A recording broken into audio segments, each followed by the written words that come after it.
Hitman 2-3, this is Hitman 2-2, over. Hitman 2-2, you're coming in weak and unreadable. Try cleaning your handset. Try again. Hitman 2-3, this is Hitman 2-2, how you read me now?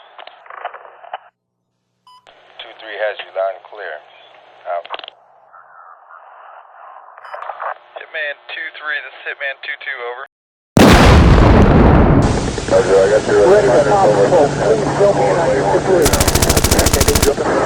Alright. Calm down, buddy. We're gonna be down here. We're not gonna calm down, pop your smoke. Don't hear the second switch coming down. And if nobody can do it, these guys can do it. So just relax and be cool, okay? Alright, now I was just yelling because I couldn't too much ordnance going on.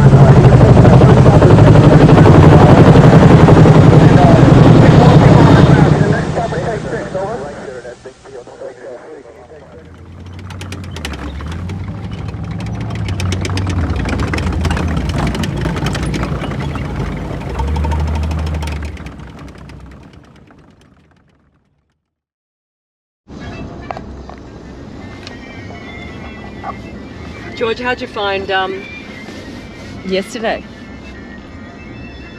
It was okay. It's not bad. Yeah, what meant the interview? Yeah, it was okay. Was it, when you say okay, did you feel like you would have liked more time? I guess what I think we could have done is given me some more props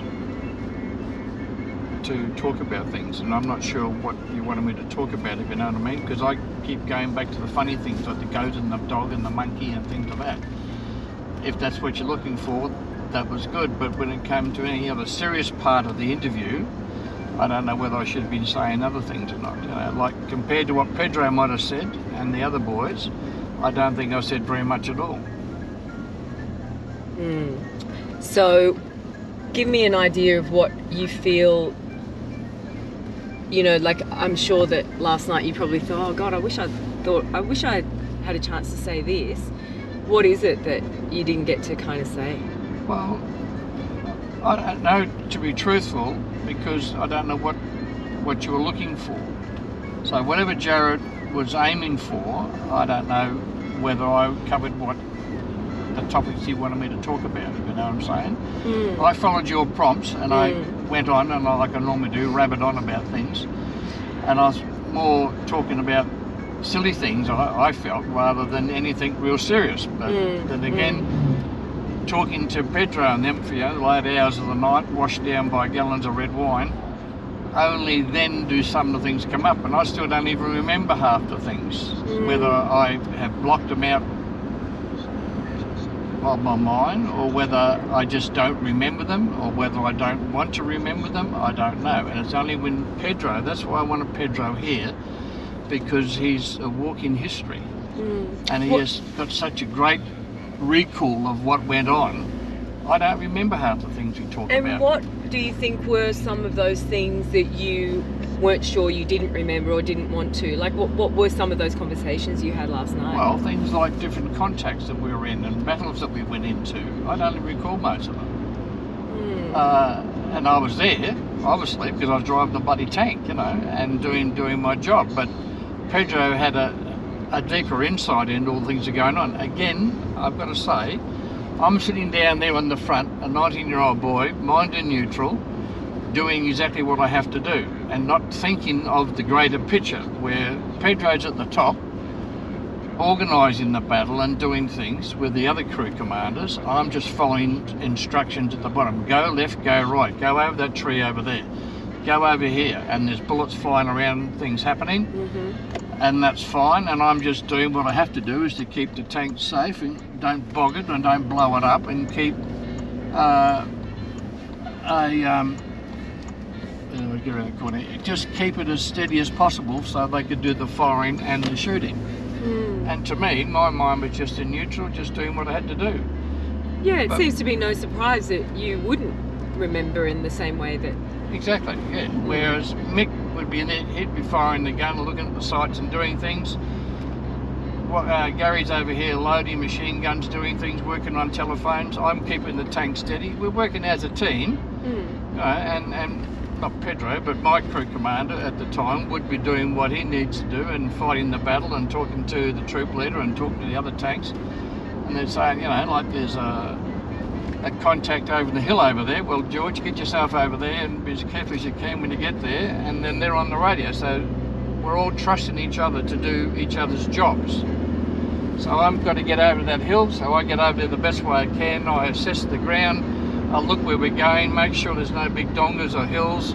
I can see live firing over there, so I've got to be careful. Do I put my hatches down and drive? I prefer not to, because I don't have good vision when I'm locked down. When I'm sitting up, even with my head out, I can see a lot better and I can control things in my little part of the world to keep the vehicle going and to get where it's got to go. So yeah, they really depended on you just to focus on your job, because it was so. And I'm hoping like hell that, you know, Gary and Mick are doing their job. Yeah, because exactly. they've got to fire the bullets. You know, and I've got to get the vehicle there. So when we sit around talking, you know, Pedro comes up and says, "You remember this?" I said, "No, I don't remember that." You know, or I might say, "Well, I remember the time we were in the long highs and the helicopters flying up the top of us and all the hot shells were falling on me."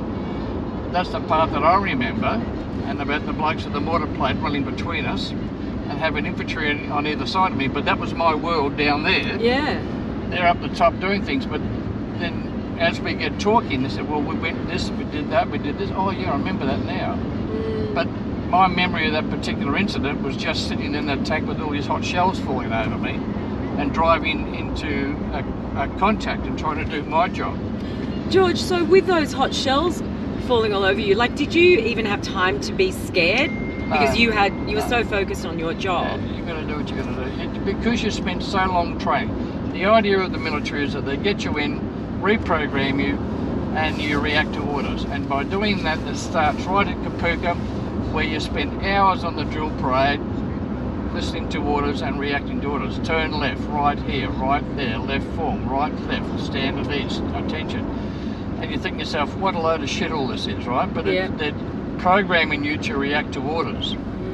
And same as when you then do your other training on tank driving and everything else, and your gunnery training, you're reacting to orders, you're reacting to orders, you've been programmed, so it's not mine to reason why, but mine to do and die.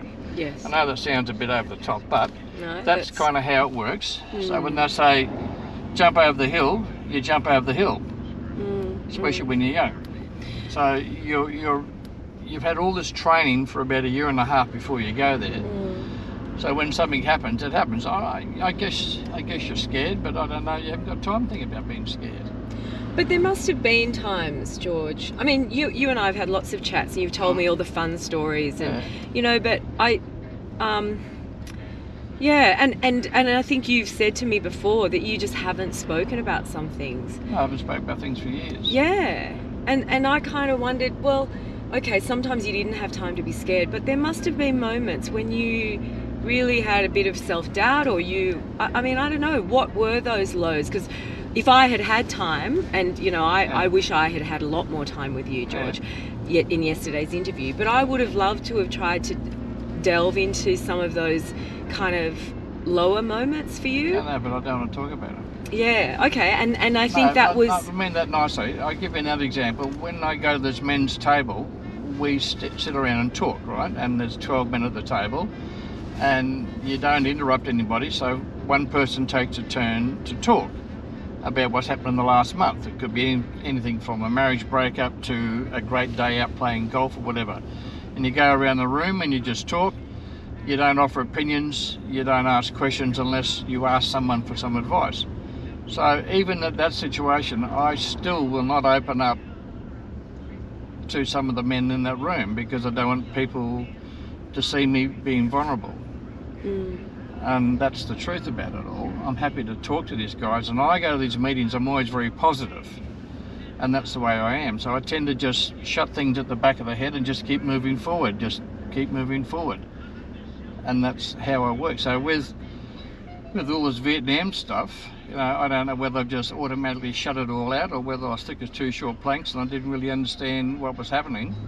But when you talk about low periods, to me, one of the scariest times, not going into battles, was to sit on the top of that turret in the middle of the night by myself on guard duty, or picket duty as we called it, for your 30-40 minutes while your mates are sleeping around you, and you've got just your eyeballs over the top of the turret where the crew commander was set, and you'd be on picket. So you knew quite well you couldn't go to sleep, and every noise in the jungle sounded like 10,000 men coming to get you, you know, but it wasn't. It was just the noise of the jungle, you know, monkeys moving around and whatever it might be, wild pigs and things. To me, that was probably the most frightening time. Oh, I can imagine. I'd have been frightened too. Just sitting there by yourself, and people are relying on you to make sure you stay awake and do your thing. Yeah. So to actually go into contact, I guess would you be scared? I don't know whether scared's the word for it. Your adrenaline's running and you're... Hyper-vigilant. That's a good word, that's what I'm trying to think. Yes, that's what you like. So you know you've got to do things, and you think, shit, I hope nothing happens to me, but you're not thinking about that. You're thinking about doing what you have to do. So I'm really interested, you know, George, in, you know, what you said about vulnerability, because, you know, you must come into contact with a lot of men who show their vulnerability. Yep. And I guess you hold them in a safe space, and, you know, I mean, I do that when I'm on the phones, and to me, I think that vulnerability is a real strength. So what is it that's so scary about vulnerability for you? I just want to open up, let everybody know that I'm weak. Yeah, so when someone... Men have got to be strong. That's the way we're kind of programmed. You know, you've got to be tough. You've got to be strong. You've got to do all these things, and it's not easy to open up and show weakness, because you've had 28 years in the military where you're not supposed to do all that.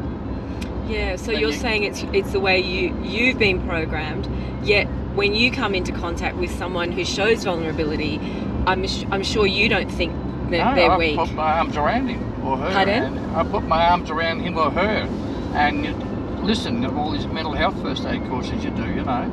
You sit and listen to them all, and you know that it's not being weak by showing vulnerability and expressing their feelings and things like that. And I don't see anyone being less a person for doing that, but I have difficulty doing it myself. Yeah, you personally don't feel comfortable then being that person? Even with these boys, I still don't say things.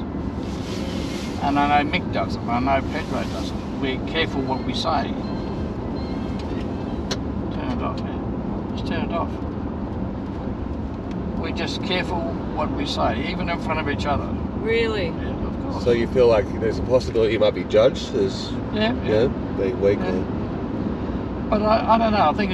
I don't know if it's just the male psychic or not, but it's just the way we are. And you've got to go and earn money. You've got to go out and keep your family going. You've got to pretend to be, strong male and for the family, and strong for your sons and your daughters and things like that. Is that a burden? Like, do you find that to be a heavy burden to carry? No. I find it's the man's role. That's what I find it in almost 55 years. Yeah. Hearing things that we haven't. There's lots of things I would never say to my wife about things. Yeah. But even prior to that, very rarely spoke about Vietnam. Very rarely spoke about much at all on that side of things. Yeah. Very rarely. Yep. Well, then I think Jared called it right, because he did instruct me not to go too deep with you. Yeah. Whereas it's really interesting, George, and I don't know if the boys revealed this to you yesterday, and I can just tell you from our point of view, but when Pedro came out, I was looking for, I said to Sam, do we have any tissues? Because it's possible we might need them, and I was thinking that I might need them, but not necessarily the men, but and she said, I'll go get some, just do Pedro's first, and then and I can get them while you're doing Pedro, because we didn't think he won't be the guy who needed them. Within 30 seconds, or maybe it was 20 seconds, he got choked up. Just talking about his mum. Did he mention that to you? No. But when I was talking to Pedro last night. I mean, there's things that I cry about now that I never used to because I get older. It all happened quite a few years ago when I had a young corporal who was living with a nice young girl. And I said, in those days, they were just allowing men, soldiers, to cohabitate without being married, right? And they said, okay, if you prove that you lived with this woman for 12 months, blah, blah, blah, we'll let you apply for Army married quarters, because normally there's only available to soldiers who are married. So anyhow, this Corporal McGuinness, a really lovely young man, and he said, no, we don't need to get married, you know, we're going to be partners for life, rah, rah, rah, rah. So anyhow, he decided that he would get married, and it was a country wedding, at Wagga or something, or Dubbo or wherever we were. And I get all the way out there, and we go to the wedding, and he's saying his vows, and I'm starting to cry in the church. Thinking, what am I crying about? So getting watery eyes. Anyhow, I started getting a bit soft, if you know what I mean, or getting perhaps understanding my emotions. So then when he came to me afterwards, and he said, you know, George, he said, well, boss, he said, you know, all these years you've been telling me what the difference is between being married and just being in a partnership. Here I had to stand in front of God and my family and say those vows. Now I know what it means to be married. And I started crying again. I said, why? Why am I crying? Yeah. It's funny, and even now, talking to Pedro then last night, you know, we got talking about Jared, you know, and that upset me a bit, and then you choked back a bit, and then talking about something else. So, you know, you kind of hold back the emotion because you don't want to burst out crying. Yeah, I guess there's two parts to it. It's not just being vulnerable, it's holding your stuff together, you know, not having that meltdown. But you don't want to unravel. Yeah. Exactly, yeah. And it's just not me. I think a lot of guys are the same. And that's okay, George. We like you just the way you are. Well, that's good. And of course, I ain't changing. I tend to use humour, I suppose, to cover over what my real emotions are. That's why I tend to play the fool a lot, I'm guessing. That's quite true. So to me, when you talk about Vietnam, I come back with those stories about the goat and the monkey and other things that I remember being good things, I suppose, and funny things. Not so much trying to relive going into contacts and doing things. I think what's really interesting to me, George, is that, you know, you went straight back, or you just stayed in the army, and yet here you are now, decades later, you've started this wellbeing centre for veterans, and I mean, you didn't. Well, I guess you experienced the what happened with transition and how sort of you were left on your own, but you were still within the arms of the army. So, what was it that compelled you to do this? Well, it wasn't. I didn't have anything to do with the RSL. So again, as I said to you in those interviews, you live in this little community called the military, and you live in your married quarters, and you live in that area, and even though you're walking around in Civil Street, you're kind of isolated, and you stay with the group that you're with. Your kids might go to sport, and when you go to sport, you'll probably find that most of the other parents are all military anyhow, or some civilians, so you don't tend to mix a real lot. When we went to Canungra, we tried to get involved with the local community, which we did, and I told the boys a story about Mrs. Canungra and everything else, and that was all fun. And we got involved in the community, which is still military the whole time. And then when I got out of the army, prior to getting out of the army, I kicked off my contract catering business, so I knew I had to get myself lined up to get out, because the army wasn't going to do anything for me. The army would offer a resettlement seminar, but I didn't think I needed to go to it. Not like the big ones they do today, but this was just you could go away and learn how to do your finances and blah blah blah, and write a resume and do things. And they weren't forced on you, they were just optional should you want to go and do it. Well, I had too much pride, and I said, no, I don't need that, I know what I want to do. So even in the army I was running the business as well. So when it came time, I tendered for a large contract and got a very large contract, So I went and saw my CEO and I said, look, you know, I'm going to resign my commission. And in those days you couldn't leave the regular army and resign your commission. If you're naughty, they did, but for me, I had to transfer to the Army Reserve and spend time in the Army Reserve to transfer my commission so I could then resign from the Army Reserve later.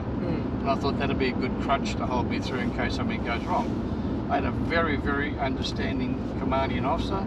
He said, George, go away, we'll cover you for 3 months. Go and work the contract for 3 months, see how you feel, report in every fortnight, check in, come in your uniform, say hello, have a cup of coffee, go up the mess, just be here for a day every so often, and I'll mark you present every day. I'll cover you for 3 months. What a top bloke. That's what I thought. So after the 3 months, I came back and said, look, I said, the contract's really going well. I want to take the opportunity because I was about to be posted down to ADFA, where Peter Rosemond was, as the major in charge of all the catering for the whole academy. And then my next posting after that was going to be OC at the catering school. So I said to Sue, well, you know, I want to take the opportunity of doing this contract catering business. I thought I knew everything about it. I went in with about $20,000 in my pocket and went for a couple of years. I managed to not do a very good job of it all because I really didn't know how to run a business. However, one thing led to another, and through rugby as well, I was involved with rugby. So through rugby and the army, I tended to get other contracts, mainly rugby clubs and things. And that went reasonably well until one day again... And you're talking about catering contracts, right? Yeah, running big clubs and things, right? Yes. So contract caterer. So, you know, hiring staff and doing things. I had 4 or 5 large clubs at one stage, and at the end of the day, I'd put my hand in my pocket and pull out nothing because I didn't think I was running my business so well, and of course the margins are very tight in food. You think just because you're making $1 million that you're going to be rich and famous. Well, you're not. As my accountant used to say, it's easy to make $1 million, it's a lot harder to keep it. So by the time you pay all your bills and do all your things, and I had to have the big Range Rover, and I had to have the 5-bedroom house and the swimming pool and everything else. So at the end of the day, you're keeping all these families alive and paying all their wages and insurances and everything, which is good. You've got nothing left. So I got a phone call again through one of my rugby mates. Would you come down to the DY RSL club, speak to the CEO? They have contract caterers, they want to get rid of them, and can you get in-house catering back again? I said, clubs have a bad way of doing this. They'll turn over contract caterers regularly until they get what they want, or they'll have contract caterers and they have their own caterers and they go back to contract caterers. It's rather a vicious circle. So anyhow, I said, well, I'll come down. I spoke to the CEO, and he said, oh, look, you know, blah, blah, blah, blah. I'll pay you like $100,000 a year and give you a car if you'll take over and sort out the catering. At that stage, I thought, this is great. Someone's actually going to pay me some money instead of me not having any money in my pocket. So I sold off my contracts and let the others go void and went to work. And I thought, this is lovely. I'm actually getting the pay. I got a couple of days off. I didn't have to sit in the office with Sue on a Sunday trying to pay all the bills and do everything. And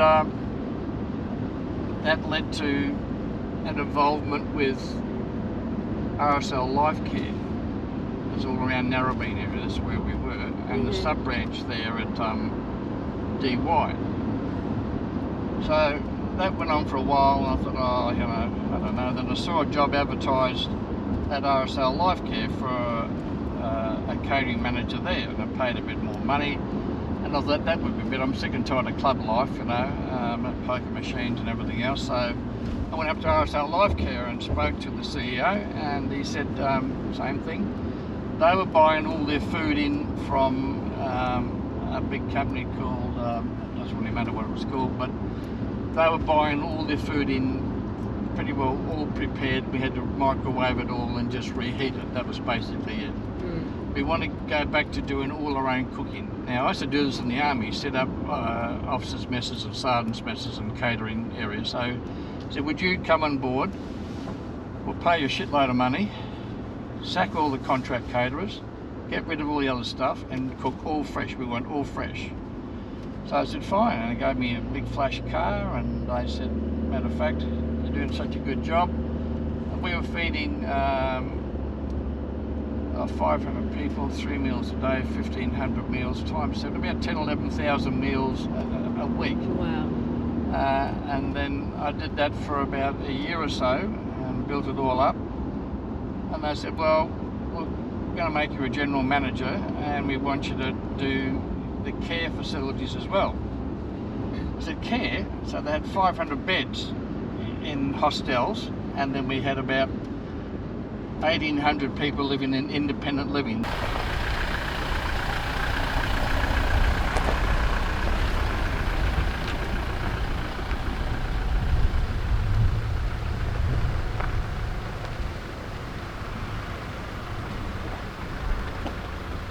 Who's here? Hey, George. Ralph, how are you? Mate, it's good to see you. You too, mate. Well done. Thank you. Well, I'd like to introduce you to the lads I brought up here. Oh, okay. Righto. When they get organised and their wives. But as Hello, you can Ralph. see, Oh, hi. Sue Ellen, Good. Ralph, we Nice have to met meet you, before. Sue Ellen. Yeah, And very you can nice. see. So here we have Pedro Rosemond, Okay. Ralph, Crystal, and his Pedro, darling how's it wife, going, mate? darling wife Vicky. How are you? Hello. Hello. Hello, boys. This is Archie and Ike. Yeah. Back out of This the the young way. fella's There Gary Williamson. Yeah, really glad to really glad And to the meet next you. bloke is Mick Payne Hey, Mick. and his darling wife Judy. Hey, Hi, Judy. Ralph. Hi, Now- Judy. Just to let you know how this works, Yeah. Pedro was a crew commander in Vietnam, but not in our tank, but in our tank troop. Right. So we brought him along because he has a great memory Okay. and he can talk a lot. I wasn't going to say that. Okay. Mick was a gunner sig. He was the actual gunner on our tank in Vietnam. Yeah, I can see how you fit in there. Yeah, well, he's a bit thinner than that. Yeah. He was a tiny little fella. Yeah. Gary was the loader operator and I was the driver. Our crew commander, a gentleman called Bill Heiss, is in Western Australia and he's not in very good condition, so he couldn't make it over here to see and join us today. So I'm pretty overwhelmed by just, coming here. It's a big deal. well, it is. We haven't been together since Vietnam, and that's almost 53 years, 54 years since we actually all served together. We've seen ourselves individually over that time, but never as a group. Oh, okay. Unfortunately, since we've been here, the bottle shops ran out of wine. Oh, So this is our first time we've actually all been together. And you can see with our shirts on, this celebrates our tank that we drove in Vietnam, 169043, Yeah. which we've Good. been trying to track down for ages. Well, righto. Mick Okay. found it at Port Macquarie, but we're not sure what's happened to it since then. So some little birdie told me there's one at Oberon, so we went to Oberon, but it wasn't Oh, our yeah, I know the map. gentleman there. He's pretty map. good, yeah. That wasn't our tank. Yeah. It was a tank from Hong Kong, I think. It was over there and during the years when the British ran Hong Kong. So here we are. Well, there's no guarantees, but we might go for a drive. That might be nice. Yeah, and see if you can, have a bit of a look about the farm and We'd love to do that. I think the boys lit a fire for you, so So these two little fellas look like Indiana Jones A and B. yeah, they play around the bush a bit. I hope you've got plenty of good stories to share with them there. We have. Yeah. We have. How about we get in our cars and then we'll meet you at the top paddock. Yeah, right. We'll Yeah, have you a- go there and We'll have a cup of tea and yeah, I'll go missing for a little bit, but I'll see you shortly. okay. Well done. Okay. Thank you. And it's really glad to have you. Thanks for Thank coming. you. Thanks.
G'day, George.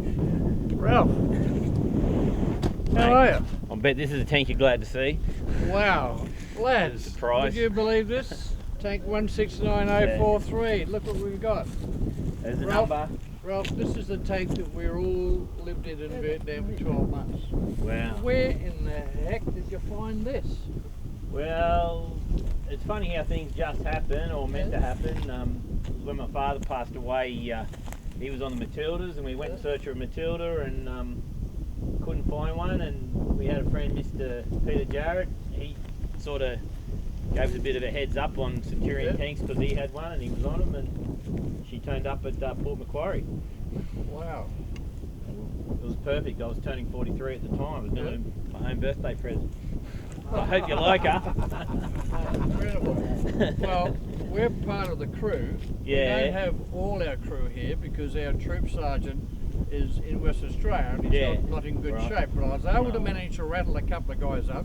Yeah. This is Mick Payne. I think you had a meeting with him years ago. Yeah, I did actually remember When I was coming. at Port Macquarie. I was glad to see Mick. Well, Mick It was a bit rushed, sorry. We were a bit excited. Mick was the gunner at the time. Yeah. This young fella here with the dark hair, he was actually Gary Williamson. Gary Good was to meet you, the Gary. Yeah. was the loader.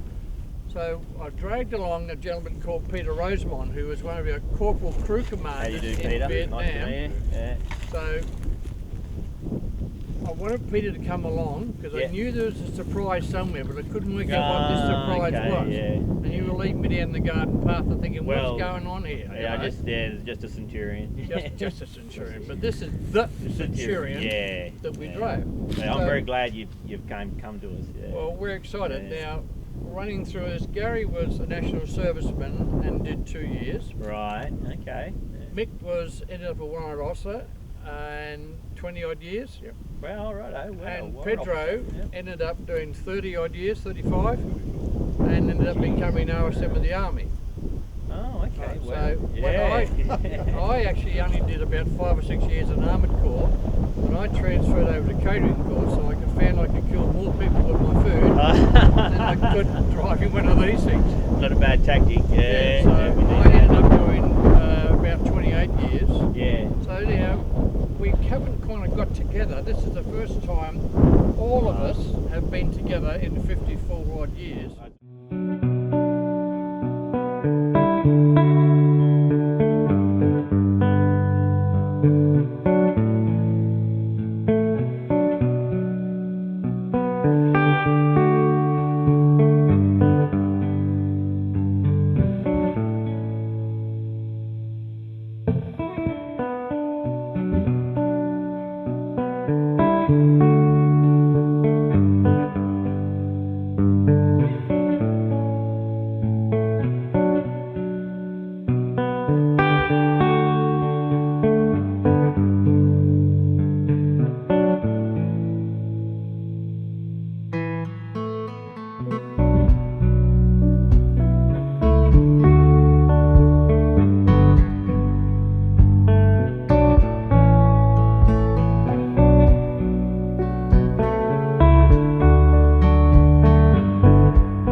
bollards are upside, work up the other way. Yeah, we turn the bollards up the other way. So Yeah. if it's upside down, it still goes on and locks on. Well, on, yeah, it still works. Yeah, I can imagine. The other thing we did, you remember this one, George?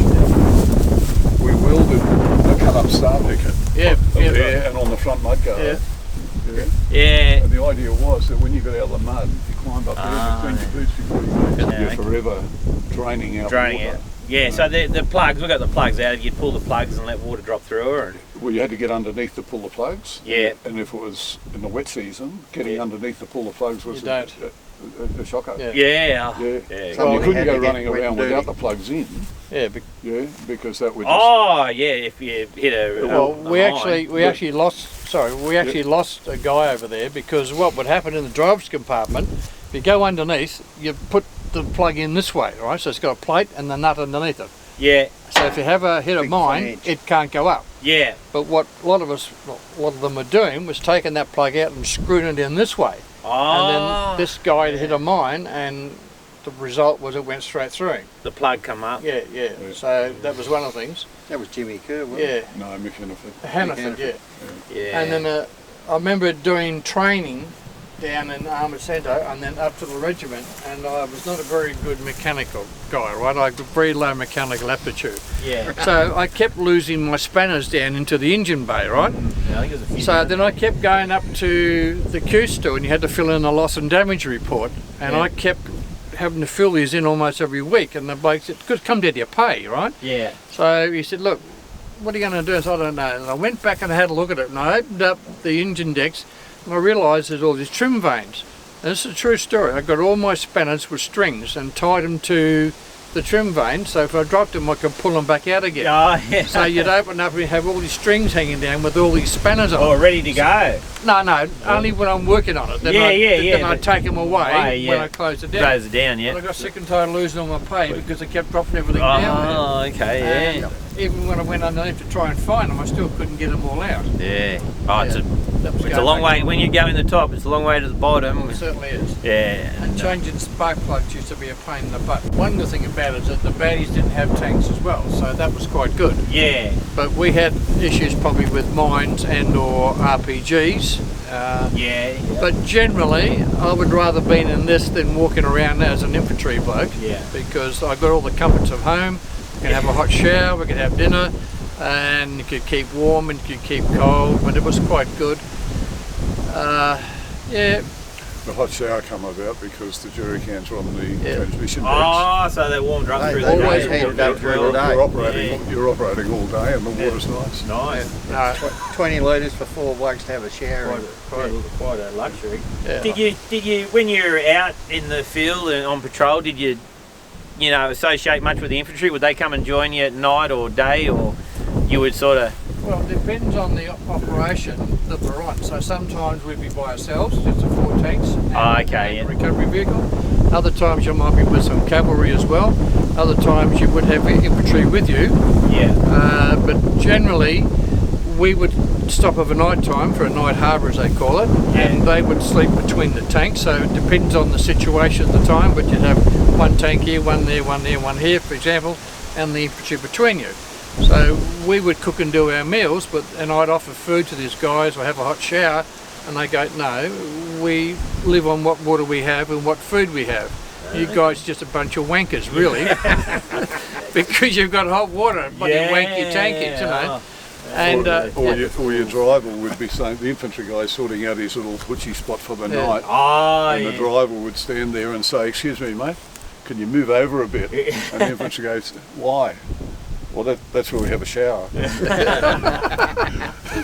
And of course there'd be a bit of banter and swearing going backwards and forwards and all of that. But truthfully, we had water and ammunition that we could give in an instant to the infantry if they needed it. So you were there for support. So and it was that become a team. But when there's nothing happening, tankies and infantry or engineers.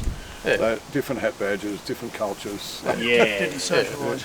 A little bit of rivalry. Of course. It's all banter and family. I'll tell you.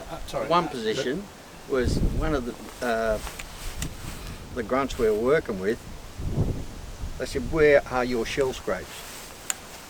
They dig a shell scrape in there for their, anything happens, they can jump in it. Oh, yeah. Why haven't you blokes got shell scrapes?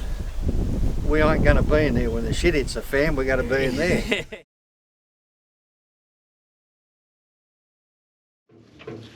Okay, you recall when we were crewing a tank that crew commander would be observing, looking for targets, gunners observing, looking for targets, operators doing his business with radios and machine guns, and he might be an air observer. So crew commander sees a target, reports a contact back on the radio, and seeks permission to engage. It's been checked, it's not one of our vehicles in the vicinity of the contact, so clearance to fire is given. Action! So he goes through a check. Mick's got his left hand on the Ready! Main armoured or machine gun selector, right hand, all of the instruments are turned on. Gary's checked the breech. All clear. All's clear. Machine guns are cocked, ready to go. And I've decided it's 1,200 metres. I'm going to engage this armoured vehicle with a Sabo, that is an armour-piercing discarding Sabo round, which penetrates armour. So I give the fire order. Sabo, 1-200, armoured vehicle in open. 1-200, on! Loaded. Fire. Firing now! Top edge! Loaded. Yep. Go through the load thing. So second round's in. Second round in. Loaded. Picked up another round. Took the safety. Loaded. Fire. Firing now! Target! Stop target destroyed. I should have said stop target petrified. But that's. Thanks, how do you feel about that? All of memories come rushing back? Yeah. Clunk, shut, get it put in there quickly, don't get your fingers taken off. Yeah. All the stuff in the gunner seat. It's not a lot of room. I'm surprised, personally, that all of this could happen in this tight space, and we actually felt like it was like we had plenty of room. Yeah. Yeah. Yeah, well, rough country, I mean, when we were doing rough and bumpy as a gunner, I could brace myself in nice and tightly, so yeah, had a nice brow pad to rest your head on if you needed to. Yeah. Yeah. Well, and you didn't want the crew commander's knees in the middle of your kidneys and back. Yeah. So there was a bit of a crew commander, do your job, but take care that you're not assaulting the gunner's back every time you get up and down. Yeah. But all the instruments, for me, all sort of fall back into, yeah, I understand what that is, and this is a clutch and a brake, and that's a sight, and there's a thing here to wind, and yeah, there are binoculars that are like a periscope. Do a long range so much stuff that it all ties together. For the vintage of the tank, it's just extraordinary. Yeah.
Mick, this is it. This is the end of it all.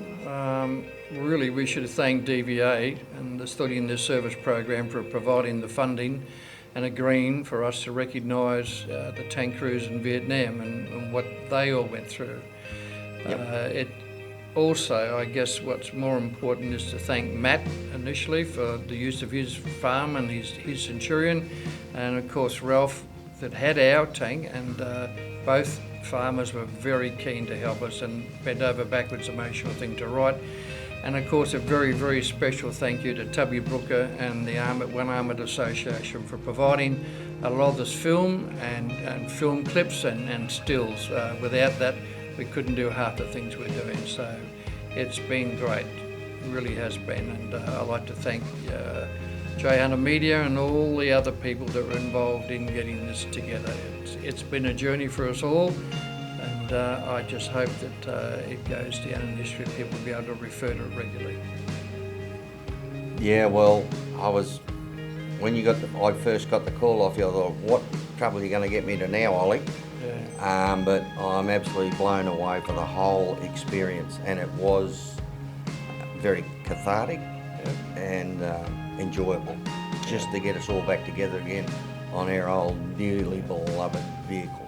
Well, I had some concerns because I wasn't sure how we would all react individually, you know, whether it would affect your PTSD or whether Gary would have issues, or even with myself. I was a bit hesitant about getting it all up and running, but I'm glad I did it by all means, and I've been able to, I guess, put a few demons behind, which I think's been great.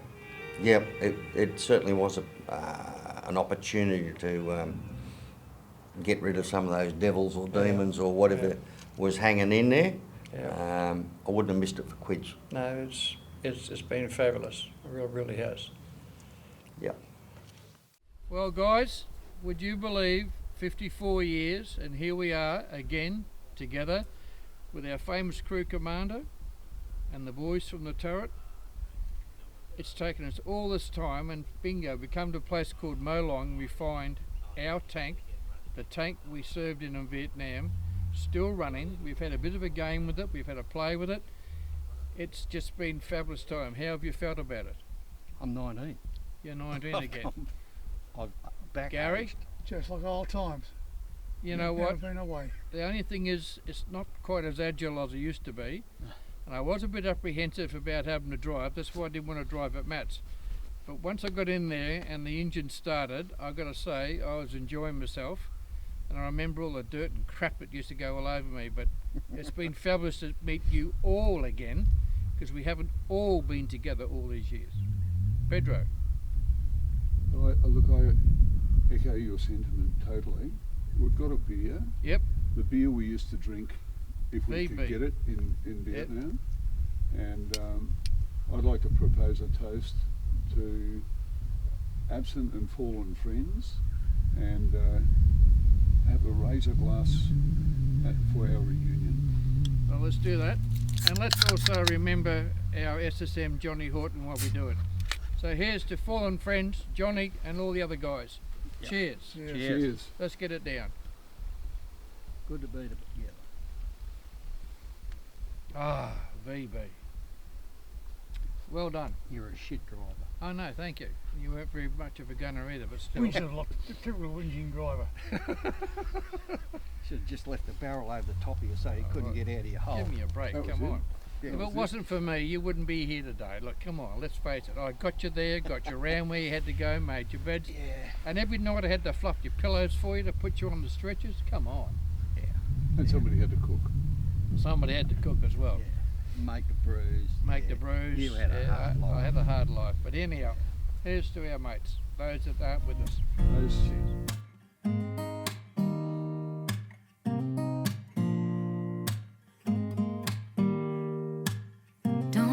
Someone to save me, no, and don't come running to blame me. From miles away I can tell that something's off. The way you look and how you pause when you talk, I think I said enough. You said you love for me something brand new. You said